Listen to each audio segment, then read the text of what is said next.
Բարև ձեզ սիրելի հայրենակիցներ, այս հաղորդումը, որ պատրաստվում ենք մատուցել ձեզ, կարծում եմ ոչ պակաս կարևոր է նրանց համար, ովքեր որ ուզում են իմանալ աստվածաշնչյան համարներով, թե որոնք են համարվում ապաշխարության արժանի առաջին այն պտուղները, որոնք որ ընդունելու են Աստծո կողմից և ունեն սուրբ գրային հիմք։ Ինչի համար է սա կարևոր իմանալը։ Քանի որ այսօր շատ հավատացյալների հոգևոր անկումների պատճառը կայանում է նրանում, որ կամ ապաշխարության սկիզբը ճիշտ չի եղել, կամ էլ ապաշխարության սկիզբը ամուր չեն բռնել։ Եվ որպես նախաբան այսօրվա մեր պատգամի, ուզում եմ հաղորդումը սկսել հետևյալ հարցումով. Ինչպես է եղել ապաշխարության սկիզբը։ Արդյոք այն համապատասխանում է սուրբ գրային համարներին։ Եվ որպեսզի մեզ համար հասկանալի լինի, թե ինչպես է լինում ճշմարիտ ապաշխարության սկիզբը մարդկանց կյանքում ըստ Աստվածաշնչի, մենք պետք է այս հարցերի պատասխանները փնտրենք Աստվածաշնչի տարբեր հատվածներում, ուսումնասիրելով այն մարդկանց հավատքի ուղիները, ովքեր որ մեզանից առաջ կային։ Օրինակի համար, երբ որ Հիսուս Քրիստոսը շրջում էր երկրի վրա, քարոզելով Աստծո արքայության ավետարանը, գործելով հրաշքներ, նշաններ և զորություններ, շատերը հավատում են ու ապաշխարում։ Ու թե ինչպես են արձագանքում նրանք, ովքեր որ իրոքից հասկանում էին իրենց մեղավոր և կորսված վիճակը, առաջինը եկեք լսենք Պետրոս առաքյալի օրինակով, որը գրված է Ղուկասի ավետարան 5-րդ գլխի 1-9 համարներում։ Եվ եղավ, երբ որ ժողովուրդը նրա վրա կիտվում էր Աստծո խոսքը լսելու, և ինքը Գենեսարեթի ծովակի մոտ կանգնած էր, և երկու նավ տեսավ ծովակի մոտ կանգնած, ձկնորսներն էլ նրանցից դուրս էին եկած, և ուռկաները լվանում էին։ Եվ նա մտավ այն նավերի մեկի մեջ, որ Սիմոնինն էր, և խնդրեց նրան նավը ցամաքիցը մի քիչ ներս տանել, նստեց և նավիցը սովորեցնում էր ժողովուրդներին։ Եվ երբ որ խոսելուց դադարեց, Սիմոնին ասեց. նավը դեպի խորը տար, և ձեր ուռկաները գցեցեք որսի։ Եվ Սիմոնը պատասխանեց և ասեց նրան. վարդապետ, բոլոր գիշերը աշխատեցանք, և ոչինչ չբռնեցինք, բայց քո խոսքի համար ուռկանը կգցեմ։ Եվ երբ որ այս արին, ձկների մի մեծ բազմություն ներս փակեցին, և նրանց ուռկանը պատառվում էր։ Եվ նշան էին անում մյուս նավի մեջ լինող ընկերներին, որ գան իրանց օգնեն, և նրանք եկան և երկու նավը լցրին, մինչև որ թաղվում էին։ Սիմոն Պետրոսն էլ տեսնելով ընկավ Հիսուսի ծնկների առաջին և ասեց. ինձանից դուրս գնա, որ ես մեղավոր մարդ եմ, Տեր, որովհետև ահ պատեց նրան և ամենքին էլ, որ նրա հետ էին, այն ձկների որսի համար, որ բռնեցին։ Ժողովուրդ ջան, մի պահ պատկերացրեք, այս մարդիկ ամբողջ գիշեր ձկնորսության մեջ են եղել, որպեսզի մի քանի ձուկ բռնեն, ծախեն իրենց ընտանիքների կարիքները հոգալու համար, բայց ինչպես լսեցինք Պետրոսի խոսքերից, ամբողջ գիշեր աշխատել են, ոչ մի հատ էլ չեն բռնել։ Ու արդեն լույսը բացվել է, միգուցե արդեն պատրաստվում են հուսահատ, դատարկ ձեռքերով տուն գնալու, ու այդ պահին Հիսուսն է գալիս ու սկսում է քարոզել։ Ու մի որոշ ժամանակ անց Պետրոսին ասում է. ուռկանը ծովի աջ կողմը գցիր։ Պետրոսն էլ ասում է, որ ամբողջ գիշեր աշխատել են ու ոչ մի հատ էլ չեն բռնել, բայց քո խոսքի համար, որ ասում ես, կգցենք։ Եվ երբ որ գցում են ուռկանը, գրված է այնպիսի մի հրաշք է լինում, որ ձկների շատությունից ուռկանները պատառվում են։ Ու ես հիմա մտածում եմ, թե ինչ մեծ ուրախություն պիտի ունենային ձկնորսները այդ պահին։ Քանի որ եթե երկու նավ ձուկը ծախեն, կարծում եմ դա ահռելի գումար կլիներ իրենց կարիքները հոգալու համար։ Բայց այսքանի միջից արի ուտես, չգիտես ինչու մեկ Պետրոսն է, որ ուրախանալու փոխարենը կարծես թե տխրել է։ Ասա Պետրոս, ինչի համար ես տխրել։ Առաջին անգամ ձկնորսության մեջ նման հաջողություն ես ունեցել։ Գնա ձկները ծախի, ընտանիքիդ կարիքները հոգա, կեր խմի, քեֆ արա, աշխարհը վայելի։ Մի քանի օր էլ հանգստացի, էլի։ Բայց չէ, գրվածը նրան ահ պատեց, ունկնելով Հիսուսի ծնկների առաջին, ասեց. ինձանից դուրս գնա, որ ես մեղավոր մարդ եմ դել։ Այսինքն Պետրոս այդ պահին ոչ թե ուրախացավ ձկների շատությունով, այլ հակառակը, տրտմեց։ Ինչի համար, քանի որ իրեն բացվել էր իր մեղավոր եւ կորցված վիճակը, եւ նա չէր կարողանում անգամ վեր նայել, քանի որ նա իր առջև տեսնում էր մեկին, ով իր պատկերացմամբ կամ մարգարե պիտի լիներ, կամ էլ երկնքից իջած մեկը, ով կատարում էր Աստծո կամքը։ Երկրորդ օրինակը, որը որ ցանկալի է լսել, դա այն մեղավոր կնոջ մասին է, ով նույնպես հասկանալով իր մեղավոր եւ կորցված վիճակը, ջանք էր անում ամեն գնով հանդիպելու Հիսուս Քրիստոսին, որպեսզի փրկվեր։ Ղուկասի ավետարան 7:37-ից 38 համարները լսենք։ Եվ ահա այն քաղաքում մի կին կար, որ մեղավոր էր, երբ որ իմացավ, թե նա փարիսեցի տանը սեղան է նստած, մի շիշ անուշահոտ յուղ բերավ, եւ նրա ոտների մոտ նրա ետևից կանգնած լաց էր լինում, եւ սկսեց արտասուքով նրա ոտները թրջել, եւ իր գլխի մազերովը սրբում էր, եւ նրա ոտները համբուրում էր եւ յուղով նոցում։ Տեսնեք, ժողովուրդ ջան, թե ինչպեսի արձագանք է ունենում ճշմարիտ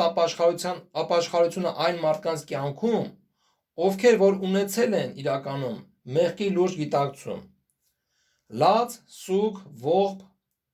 կարծես թե մի խեղճ վիճակ է նկարագրում, որը որ ապրում է մարդը։ Մեկ այլ համար էլ, որը որ խոսում է ապաշխարած մարդու լուրջ զգացմունքների մասին,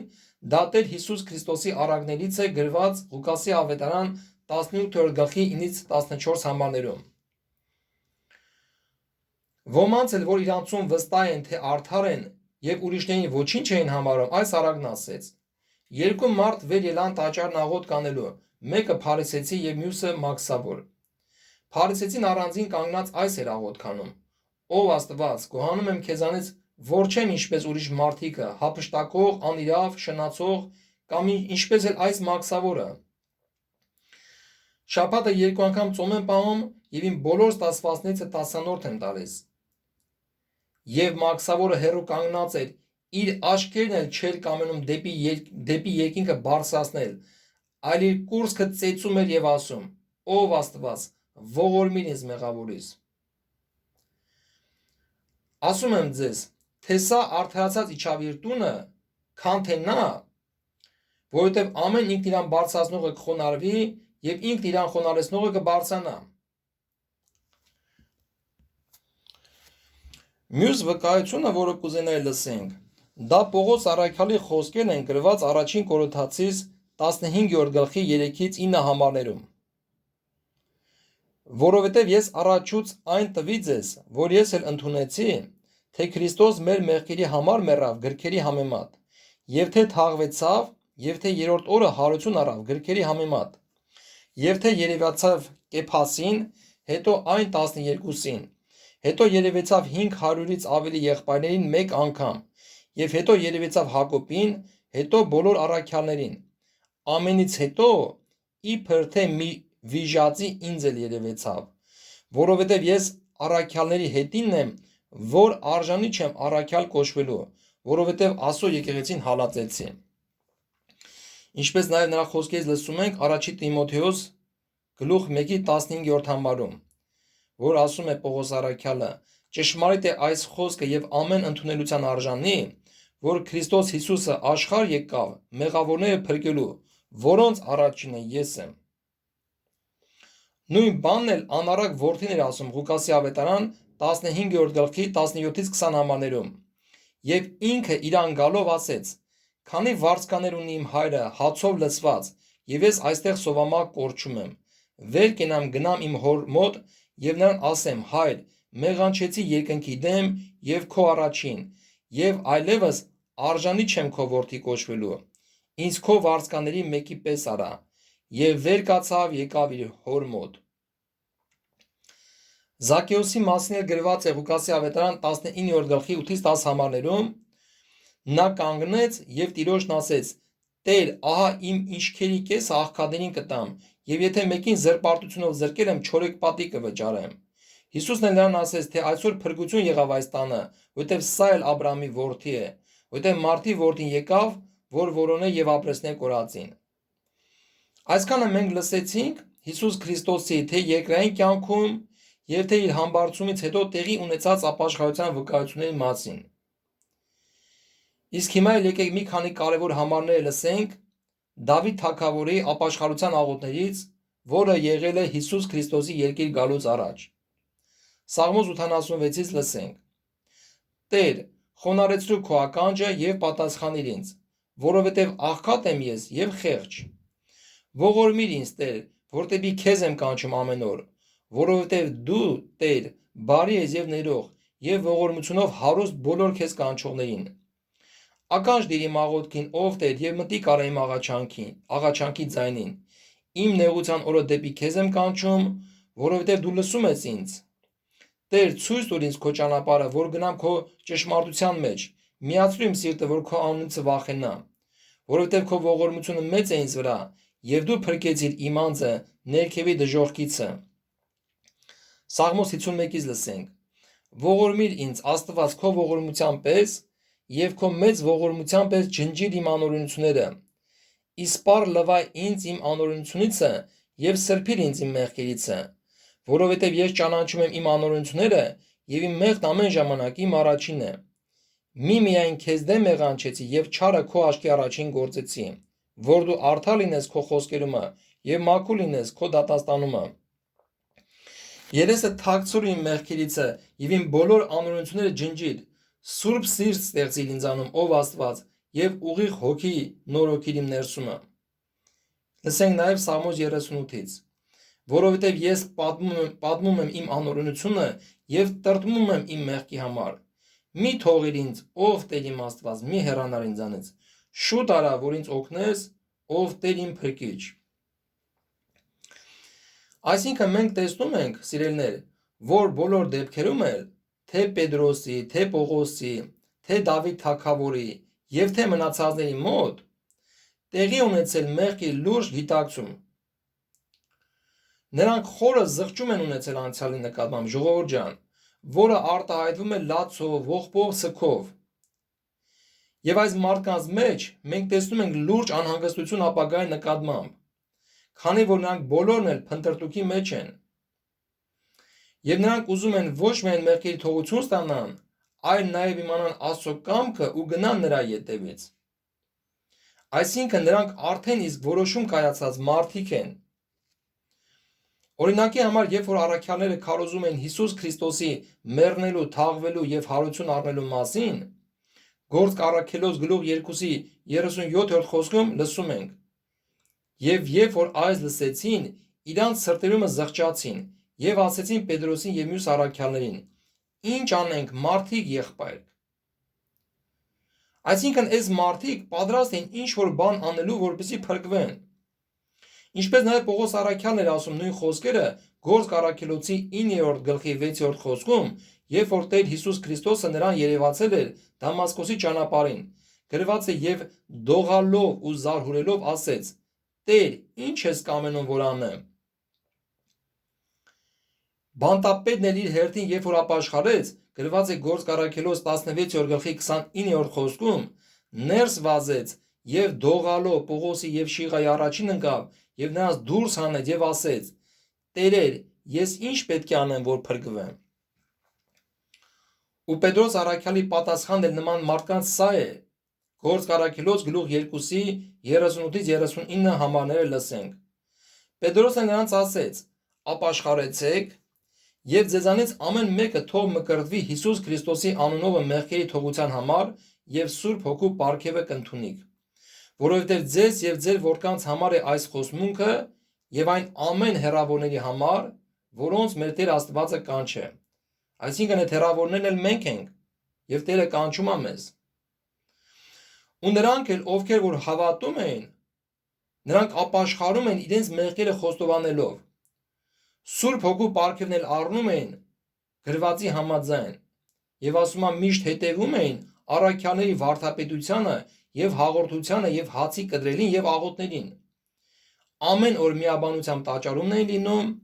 հաց էին կտրում տներումը եւ ուրախությունով եւ սրտի միամտությունով կերակուր էին ուտում։ Աստծուն օրհնում էին եւ բոլոր ժողովրդի առաջին շնորհք ունեին։ Եվ Տերը ամեն օր փրկվածներին ավելացնում էր եկեղեցու հետ։ Այսինքն նրանց մոտ ուրախություն էր, նրանց մոտ ցնծություն էր, քանի որ նրանք լսում էին Սուրբ Հոգով եւ ուրախությամբ։ Եվ այս վկայությունները, սիրելիներ, որը որ մենք լսեցինք Սուրբ գրքից, դա ուղղակի պատմություն չէ, էլի, որ մենք պետք է կարդանք ու անցնենք։ Սրանք մեզ համար օրինակի համար են թողված, որպեսզի մեզանից յուրաքանչյուրը քննի իր անձը հասկանալու համար, թե ինչպես է լինում ճշմարիտ ապաշխարության սկիզբը։ Եվ հիմա ամենք իրեն հարցնի, արդյոք ունեցել եք նման ապրումներ։ Քանի որ եթե ապաշխարության սկիզբը ճիշտ չլինի, հավատացեք, որ ընթացն էլ ճիշտ չի լինելու։ Եվ այսօր ցավոք սրտի քիչ են համացանցում այն հավատացյալները, ովքեր որ խոսում են Տիրոջ անունից, բայց իրականում վերստին ծնունդ էլ չեն ունեցել, եւ ապաշխարության սկիզբ էլ չունեն, ասում են, թե Աստծուն ճանաչում են, բայց իրենց գործերով ուրանում են Տիրոջը։ Իսկ նրանց համար էլ, ովքեր որ մի ժամանակ ապաշխարել էին, վերստին ծնվել, Սուրբ Հոգու պարգևն էլ առել, բայց հետո էլ ինչ-ինչ փորձությունների ենթարկվելով հեռացել Աստծուց, Տերը հայտնության գրքում եկեղեցիներին ուղված պատգամում կարծես թե նրանց հնարավորություն է տալիս հիշեցնելով իրենց ապաշխարության սկիզբը, որպեսզի նրանք նորից դարձի գան, ասելով մի դեպքում Եփեսոսի եկեղեցուն ուղված պատգամում, բայց քեզ դեմ այս ունիմ, որ քո առաջի սերը թողել ես։ Արդ հիշիր, թե որտեղից վայր ընկար եւ զղջա եւ առաջի գործերն արա։ Իսկ մյուս դեպքում էլ Սարդեսի եկեղեցուն ուղված պատգամում նրանց, ովքեր որ կարծում են, թե կենդանի են, բայց իրականում մեռած են, ասում է արթուն եղիր եւ հաստատիր մնացածներին, որ մեռնելու մոտ են, որովհետեւ քո գործերը կատարյալ չգտա Աստծո առաջին։ Արդ հիշիր, թե ինչպես ընդունեցիր եւ լսեցիր, եւ պահիր եւ ապաշխարիր։ Այսինքն հիշիր քո ապաշխարության սկիզբը,